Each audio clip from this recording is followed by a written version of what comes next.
Hello mga ka-everyone! Life update po tayo, no?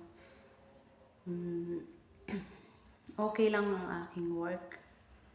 Medyo nakakasabay na sa mga sa mga datihan, char. Di naman nagpapahuli to lagi. Always to confident. And I love my work. Being a lady butcher here now in Canada, Saskatchewan, Canada. Mahirap siya kasi mabilisan sa real life na, real work na ng planta. Pero okay lang, nakakasabay ako. Kasi kayang-kaya natin, mabilis naman tayo. And okay lang ako dito. Masaya sa dorm namin. Walang homesick. Kasi kailangan talaga, bago ka pupunta dito, bago ka mangarap, kailangan talaga buo ang loob mo. At maging handa ka sa lahat.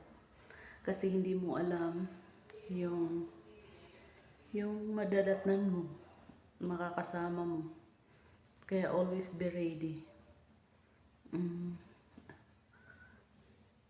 Nandito ako ngayon sa dorm namin. Hindi ako gumagala. Instead na yung pahinga, magala-gala, para sa akin hindi. Gusto ko magpahinga. Kasi lalo-lalo na bukas, work na naman. Monday hanggang Friday yung work namin, 8 hours. Minsan nag-OT kami. And yun lang. At saka ipapakita ko sa inyo yung yung palibot ng work ko, ng dorm ko dito. Maganda dito.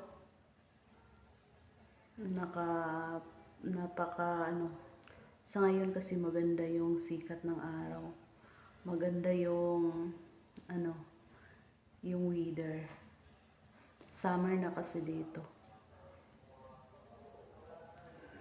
Maraming nagka-camping sa labas.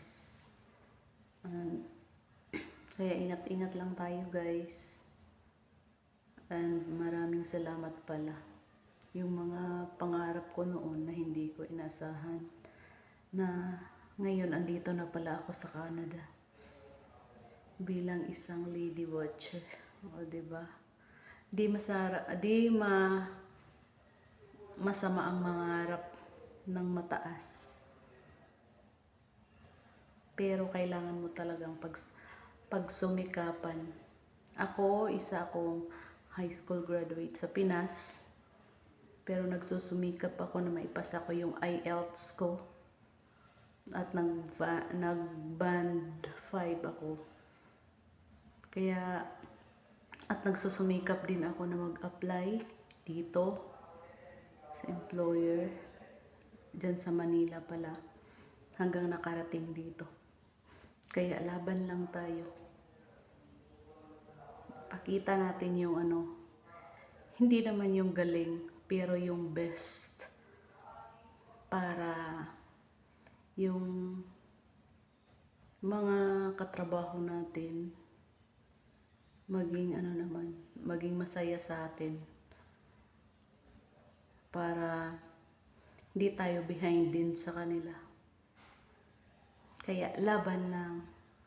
Huwag susuko sa buhay, sa pangarap. Kahit anong problema pinagdadaanan nyo. Laban lang.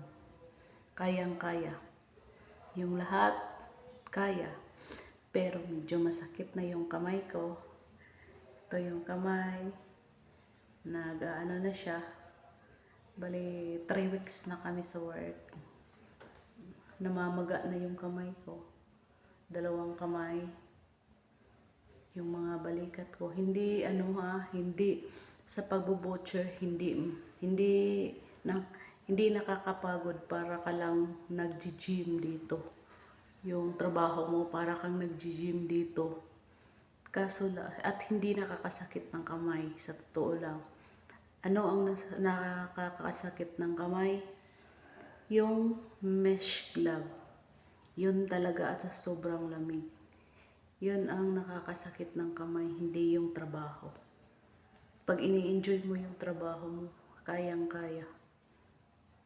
Minsan kasi yung mesh glove, masikip.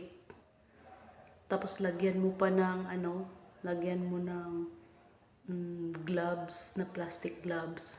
Yun, mas lalo sasakit. Yun ang nakakasakit ng kamay. Pero enjoy lang tayo bilang nangangarap. Sa simula lang to. Masakit talaga sa simula. Pero siguro maybe after 1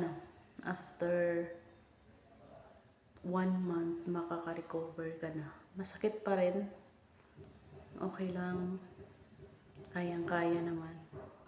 Matitiis naman, may naman tayo, may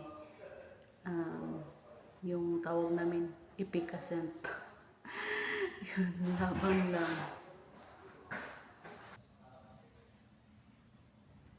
Ingat kayo lahat. Okay lang ako dito. Masaya na ako sa work. Masaya ako sa work. Laban lang para sa pangarap, para sa pamilya. Kaya sa mga nangangarap dyan, mga butchers dyan, sa lady butchers dyan, go lang ng go. Apply lang kayo ng apply. Don't stop, believe yourself, and don't stop, dream high. At kailangan kasi pag nangangarap ka, kailangan mo rin pagsumikapan. Yun ang dapat. Huwag kang nakadepende sa iba. Kasi yung pangarap mo, sa'yo yan nakabase. Hindi yun sa iba. Kaya tuloy lang, laban lang, and yan lang ang aking life update ngayon dito sa Saskatchewan, Canada. Bye guys, thank you.